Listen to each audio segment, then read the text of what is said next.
It was a quiet, well-kept residential suburb in the Westchester area of New York. On a bright, sunny afternoon in July 2011, a 13-year-old boy was playing on the green lawn in front of his house with his two friends, Kyle and Zook. Everything around the house seemed normal and peaceful. Since the rest of the family members were out at the time, the house was supposed to be completely empty. In that calm and carefree atmosphere, no one could have imagined that within a few minutes, an unsettling situation would form around the house they knew so well. At one point, while they were playing, the boy's eyes suddenly caught on the window of his parents' bedroom. Through the glass, for a brief moment, he saw the shape of an unfamiliar person. At first, he thought it might just be his eyes playing tricks on him, but a few seconds later, when he saw the same shadowy figure move again, his suspicion grew stronger. No one was supposed to be home, so this seemed strange to him.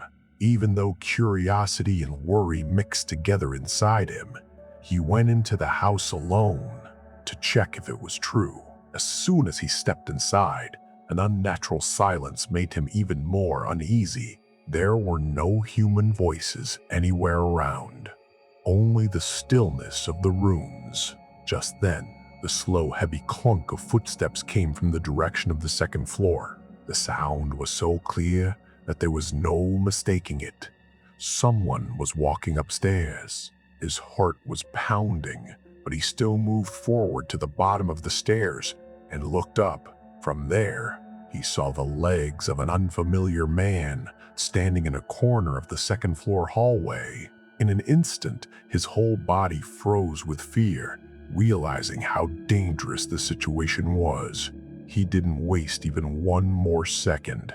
He quickly turned around, ran out of the house, went back to his friends, and once they were at a safe distance, a call was made to emergency services.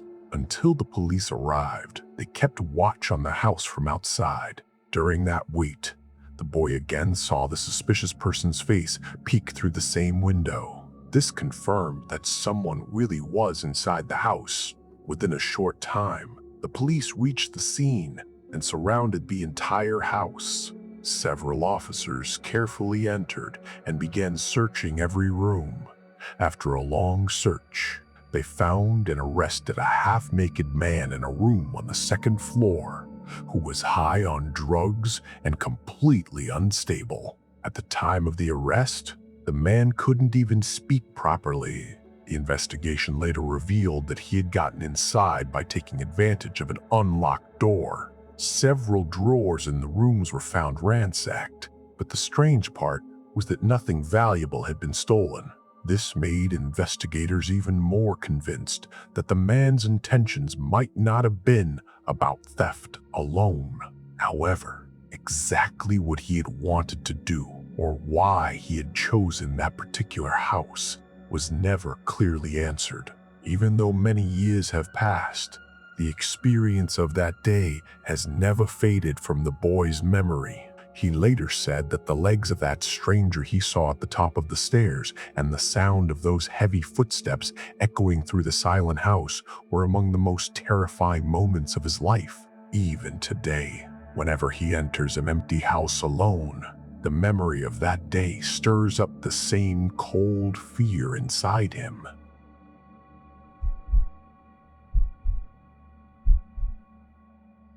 This happened a few years ago. It took place in a quiet, rural area, about 25 minutes outside the city.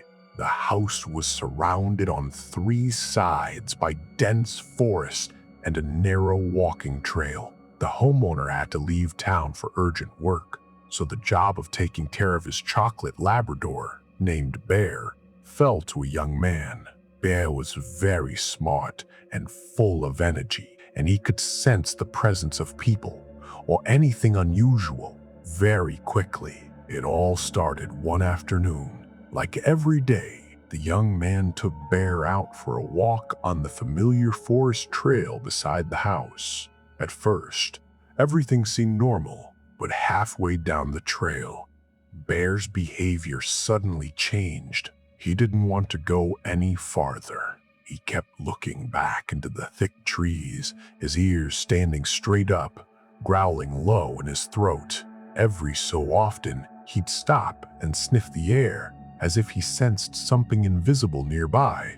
The area around them was so quiet that even the rustle of dry leaves sounded sharp and clear. And yet, in all that silence, Bear's strange restlessness stirred up a fear in the young man he couldn't explain. He looked around for a while, but didn't see anything unusual. So, in the end, not willing to take any chances, he took Bear and hurried back home. Later that night, he sat alone in the living room watching television. It was so quiet that he could almost feel the wind pressing against the wooden walls of the house. Just then, he heard a slow but clear knock on the front door. There was no reason anyone should be showing up at that house near the woods this late at night. Being careful, he looked out through the peephole first. In the dark, he couldn't make out anything except the blurry shape of a person. To get a better look, he flipped on the small yellow porch light next to the door. The figure standing outside came into sharper focus. He couldn't see the man's face fully, but he could tell the man was standing with his head down, unnaturally still. The man said a name and claimed he was looking for that person, but the young man was certain no one by that name had ever lived there. The man's disjointed words and his strange, silent way of standing sent a cold chill down the young man's spine. He said later that the most unsettling part was that the man never once looked around, as if he knew exactly that someone inside the house was listening to his every word. Without saying anything back, the young man quietly turned off the porch light and checked all the windows and doors one more time. After the sound of the man's footsteps faded away, the house fell unnaturally silent again. But that silence didn't last long. Within a few minutes, things got even more frightening. Bear went to the heavy wooden door at the back of the kitchen and suddenly started scratching at it, hard. It was as if he'd sensed something outside. He was slamming his body against the door in a strange way, baring his teeth and growling, getting close to breaking the door down. Holding the dog back had become almost impossible. Bear was so desperate that the young man worried if he forced him to stay put, Bear might hurt himself. Left with no choice, he cracked the door open just a few inches. But the second the door opened, Bear shot outside like a bolt of lightning. At that exact moment, the motion light at the back of the house switched on. For a few seconds, the shape of a person became clearly visible near the edge of the forest. As soon as the light came on, the man bolted and ran into the darkness. It only lasted a moment, but that was enough to understand that someone had been hiding around the house for a while.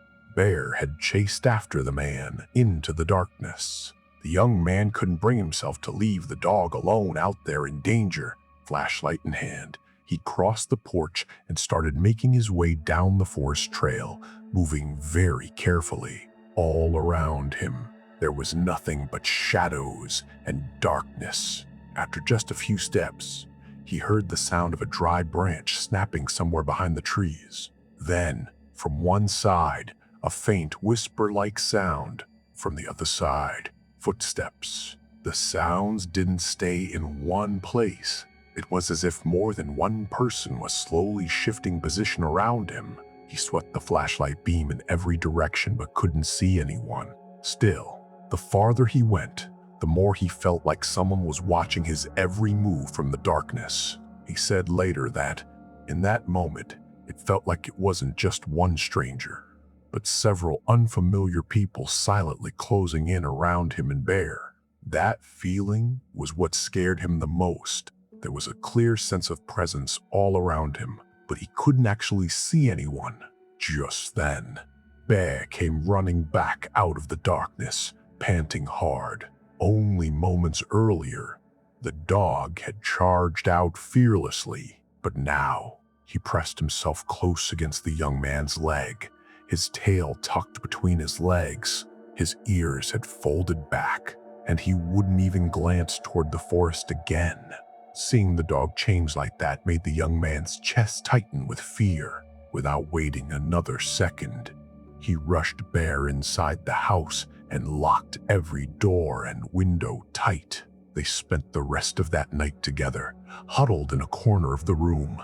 Every so often, Bear would stare at the window and growl low under his breath. At the smallest sound from outside, it felt like someone was walking around the house or watching every movement inside from somewhere in the dark. He didn't sleep at all until the first light of dawn. The next morning, everything seemed calm again. There was no clear sign that anyone had been around the trail or the house. He later spoke with the neighbors, but no one had any explanation for what happened that night. Still, after that night, he refused to stay there any longer. Within a short time, he moved out of the house for good. Nobody ever found out why that stranger had come there or how many people had really been hiding in the dark of the forest that night. But the terror of that night, the way Bear suddenly changed, and the feeling of someone watching silently from the darkness, it still follows him to this day.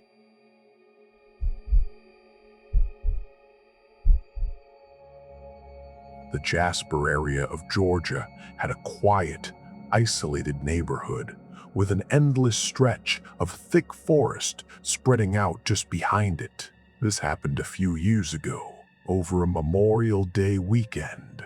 Dave, 35 years old, had come with his wife Nancy and his two brothers Pete and Jim to stay at a vacation rental house, hoping to spend a few peaceful days away from the noise of the city. The area was completely new to them, so they didn't know any of the neighbors nearby. Most of the day had gone wonderfully, filled with barbecue, a pool party, and easy conversation. Even after evening fell, that cheerful mood stayed with everyone. But that happy mood changed in an instant. Right as the conversation was winding down, a strange, terrifying scream, one that sounded almost human, suddenly came from deep in the woods. When they heard it the first time, everyone froze in stunned silence for a few moments. Someone thought it might just be the cry of some wild animal. But a little while later, when the same scream came again, that idea broke apart instantly. The second scream carried such helpless pain and terror mixed together that it unmistakably sounded like a human voice. The sound was so unnatural that the silence all around seemed to grow even heavier. As the night grew deeper, the silence around them grew thicker too. Nothing could be heard except the sound of crickets drifting out from the woods. Right in the middle of that deep night, a slow but clear knock suddenly came at the front door. Dave carefully opened the door and saw a stranger standing on the dark porch. The man introduced himself as Jack, a neighbor from the house next door. But there was an unnatural coldness in his voice and something strange and unsettling about the way he carried himself. When Dave asked for his address to confirm who he was and asked a few more questions, the man slowly started backing away without answering. In the next moment, he vanished into the darkness so completely, it was as if he had never been standing there at all. The man's behavior filled Dave with deep suspicion. He shut the door and told the rest of the family to stay alert. A little while later, the silence of the deep night was broken by a clear sound coming from the garage, the heavy metal door sliding. Without wasting even a moment, Dave grabbed his handgun and carefully moved toward the garage. In the dim half-light, he could clearly tell that someone was hiding in a corner of the garage. The moment Dave stepped forward, the mysterious figure quickly lifted the garage door up a little and slipped out through the narrow gap. Within a few seconds, he vanished straight into the darkness of the woods.